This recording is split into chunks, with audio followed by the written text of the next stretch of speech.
From the Abbotsford Fire Rescue Service.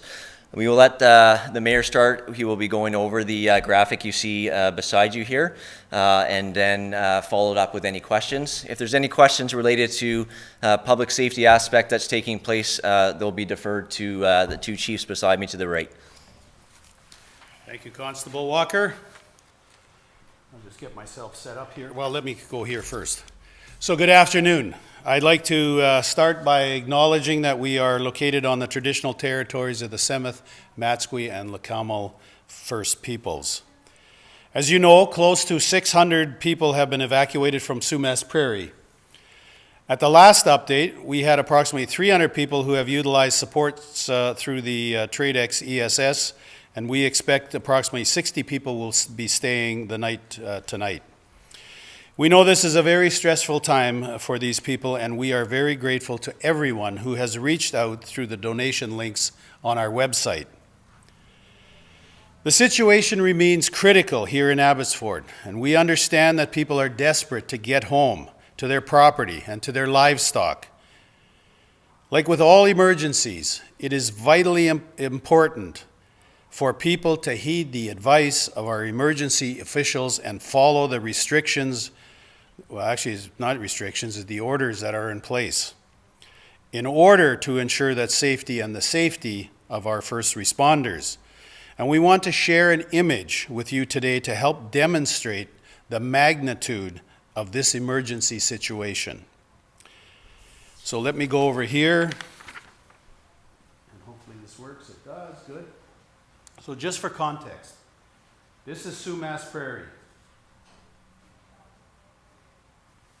Sumas Mountain over here, Riverside Highway 11 over here, the U.S. border here, the boundary between Chilliwack and Abbotsford is there. This is 90 square meters, or square kilometers. That is the size of the city of Burnaby, just to give you some context. This represents only 25% of Abbotsford. The other 75% is over here. Okay, no audio from the beginning. You want to hold that mic in your own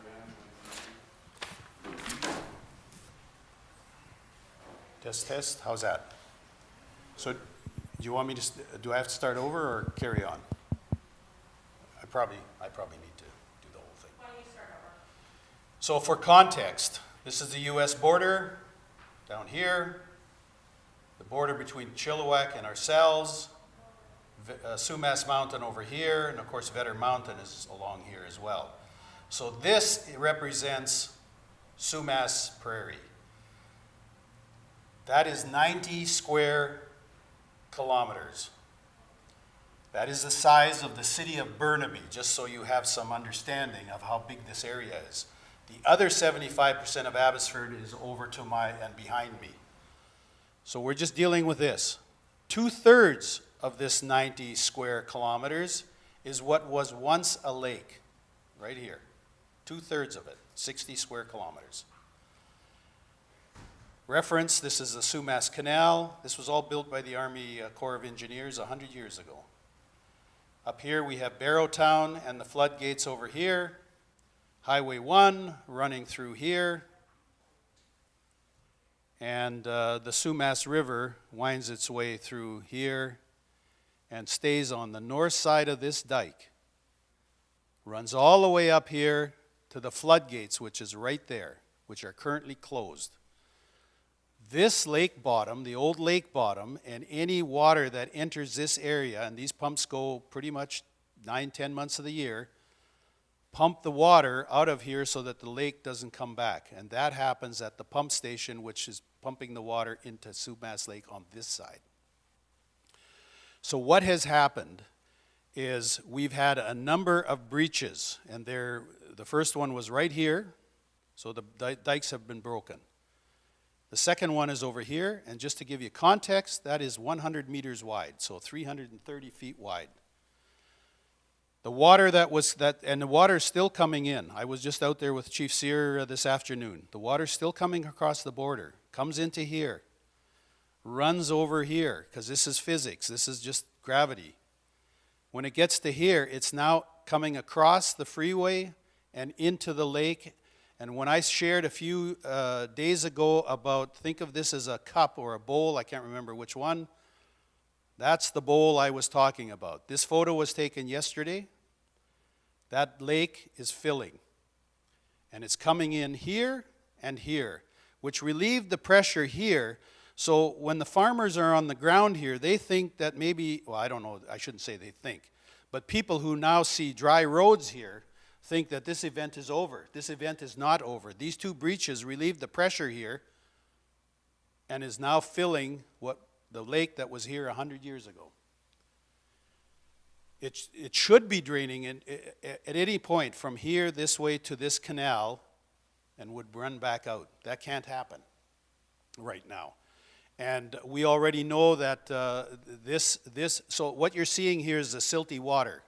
And you can see that down here there are spaces of green grass, green fields.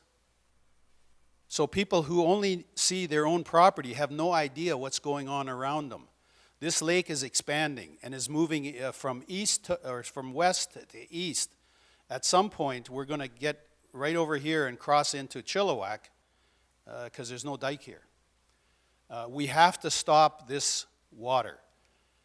The Army Army is here. The military is here. We're going to start working to clean or fix this breach. We have to do that. We have to stop the water from coming all the way here, that's still coming in, from emptying into this bowl. And so that is the first order of business. Tomorrow morning, we're going to build a levee here. There's two high points somewhere here. I don't know exactly where they are. Peter, can you point out where they are roughly? Right, okay. From there to there. We're going to construct that to stop the water from going across the freeway. And I hope we don't get a lot more rain, because as long as this water comes in, these pumps cannot handle what's coming in. They can pump 500,000 gallons a minute, but that is nowhere near enough to empty this lake. The other thing that I want everybody to be aware of is that there is now a 2-foot differential between the Fraser and Sumas River at the floodgates. So the river is still a foot higher than Sumas. We cannot open those floodgates until we have a differential of 2 feet, which means the Fraser's got to drop 2 feet before we can open this up. Otherwise, we haven't accomplished anything. It'll be equalized. And at some points where these breaches are, it is equalizing. We can see that on the roads. But the water is rising. I already was alerted by farmers in this area that the water rose here 6 inches overnight and is continuing to travel east. So that is at a high level of what is taking place on this this old lake bottom. This event is not over by any means, and I am concerned about the rain event that is coming, another 80 to 100 millimeters beginning on Tuesday. We have to finish this work like yesterday to stop all of this happening. As long as if we can keep this here, the water that's coming in behind these two dikes, once they're repaired, to channel it over here to the floodgates, the pumps will be able to handle what's here. But the pumps to take out the water that's currently in there is going to be a while. We don't have any of that technical information at this point, but we will have it shortly. Our engineers have been working on this almost day and night. So that is the message today. I hope this contextualizes so that everyone understands what's going on out there.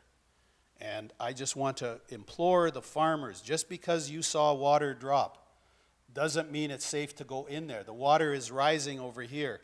And the lake bottom is somewhere in this part of the world. But when this fills up, there's going to be 15, 20 feet of water. There's already barns, it's up to the top of the, well, it's approaching the top of the roof.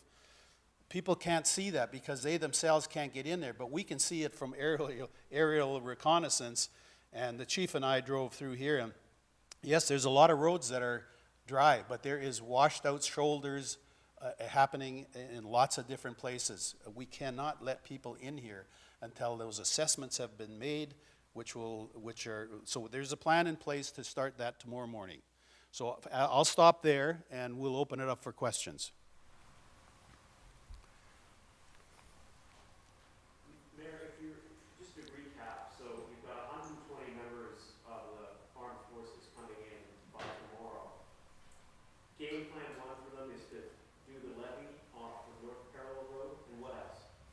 I'll maybe let our city manager answer that. I have a rough idea, but, oh, he has one there. Oh. Yeah, thank you. Testing, does mic work? Just so we are in discussions with the military regarding and the Army regarding their efforts. They're assessing their efforts right now in terms of where they can best be utilized. We are looking at utilizing a variety of contractors to assist us with creation of this levee. They may be part of that assistance as part of those efforts to address that breach in the dike. And we're having other conversations with them to see what additional opportunities there are for them to get involved. But we are utilizing other resources, contractors to take a look at the Cole Road breach that has occurred here, to have that also repaired, in addition to, as the mayor alluded to, that larger breach at the dike, Sumas Dike, off of just south of number 3 Road. How are you supposed to get something of this magnitude done where you're not able to move equipment in, roads are blocked, areas are flooded? The contractors will be able to get in there. No one else will be able to, but through, and there'll be lots of safety things that we are looking at as they do that, but we are sourcing contractors who have been in discussion. You're going to see mobilization there tomorrow. And what's the greatest challenge at this point? Time. But we think, well, do we know roughly how long it's going to take to put that levee in? You know, at this point in time, as the mayor alluded to, it's time is what our biggest challenge is in, and we're going to look at how we resource the equipment, the levees that are needed to be able to put in place as quickly as we can. So we're going to have more information about that later, but at this point in time, those are where we're going to be directing our efforts for tomorrow. To build that levee, you're going to need to take property. How much land, how many homes will be lost as part of that? We haven't discussed any of that with any of the property owners, but there will be need to talk to property owners. The province will be doing that, and MOTI will be involved because that is a provincial, or that's our #1 highway. So that part, our staff will be working with EMBC and many other partner organizations, but that all of that is in motion already. I understand it's hard to, sorry, thanks. I understand it's hard to give a time frame on these things. Can you give us a sense of how big the levee that you have to build is? So maybe we can imagine a bit how complicated, how complex this task is. Peter? Yeah, thank you. The levee that, the dike that's broken right now, the 100 meters, it's approximately 100 meters long by 2 to 3 meters high, and you can imagine the top is about 3 meters wide, and it's a prism at a 2-to-1 slope. But what we're going to be looking at doing is creating a levee where the high point is, to bring in some blocks to help contain the water, and then look at utilizing part of the highway system itself, because it's high ground there, and the water isn't necessarily up to the top, that we can create a levee, and it's going to be approximately 2.5 kilometers in length. That's what we know to date, so it'll take a little bit of time to build it, but our goal is to get it in there as quickly as we can. And we'll see the type of progress that we're making tomorrow as we have the equipment, the blocks, and the materials to start getting that breach contained. And we'll probably also add some sandbagging at Barrowtown, but that's a secondary project. But this has to be done until this is blocked. First, that hole is filled in the breach, and the levee is built. The water continues to pour into Sumas Prairie, and the level is coming up from the east now, coming back to the west. And if I may just add to the mayor's commentary, is that, as you know, this aerial photograph was taken yesterday at about 10 a.m. So 24 hours and plus has transpired. So if you were to take a look at it today, you would see the silted area has continued to migrate northeasterly and working its way towards the tip of where Barrowtown is. So this is continually moving and expanding. Yeah, and I had a few texts early this morning already at 5 or 6 a.m. From farmers in that area. Said yesterday it was dry, now we have 6 inches of water running across the road. So I knew right away, okay, we got big problems. And anyways, that's the current situation. Mayor Braun, we were in that area today, and I mean, there was no mention from any of the residents that we spoke to that they're aware of this happening, where they may lose their homes in order to build this, what you're saying is necessary. Is this gonna come as a surprise to them when they're watching this news conference, or have these discussions already happened? I don't believe we've had any discussions with the property owners. This information is like 60 minutes old in preparation of this. We have a plan. We now have to execute, and if they haven't already been contacted, they will shortly, because that has to happen. And if I may just add to the mayor's comment, we did have a conversation with one of the property owners where we need to access through, and we'll be continuing those dialogues, whether it's later today, early tomorrow morning, and how we manage this installation of this levee as quickly and as possible. It's for the benefit of the entire community to manage this situation. It's necessary to be able to have the highway opened again. You know that highway carries anywhere between 80,000 to 90,000 vehicular trips a day. Getting highway number 1, which is a federal, provincial, regional, and city transportation corridor, is integrally important for the movements of goods, services, and people. We need to get that roadway opened and to get that levee addressed as quickly as possible. This is a large chunk. You're talking 2.5 kilometers in length. How many homes potentially are affected here? How many homeowners potentially may lose their houses as a result of this? Yeah. So the levee itself is going to be built along the high point and along the highway itself to be able to manage the water that's coming in from the Sumas River. So how many homes are we talking about? That number I don't have immediately in front of me, but you can have a look at that on the map a little bit later if you wish to be able to get those direct numbers. But is that, I mean, you must have some idea if a plan is already in place to move in this direction. Are we talking dozens of homes? So I'd have to get our engineers to be able to give those level of details. At this point, we're giving a high-level overview of what we're planning to do over the next day or so. I don't think it's more than a dozen if you're looking for a number, but that's just based on my my apologies. I forgot to shut this off before I came up here. So it would be, I think, between 6 and 12. Because I sense you're looking for a number, so I don't want somebody to think there's 50 houses there. One house is too much. And if it was my house, I'd be concerned too.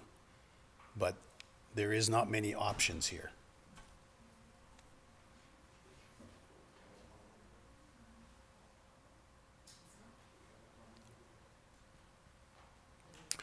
All right, I sense there's no more questions, so thank you for coming, and we'll continue to provide updates as they come available, but there'll be a lot of moving parts tomorrow morning, well, maybe even this evening already, but for sure tomorrow morning. So thank you for coming.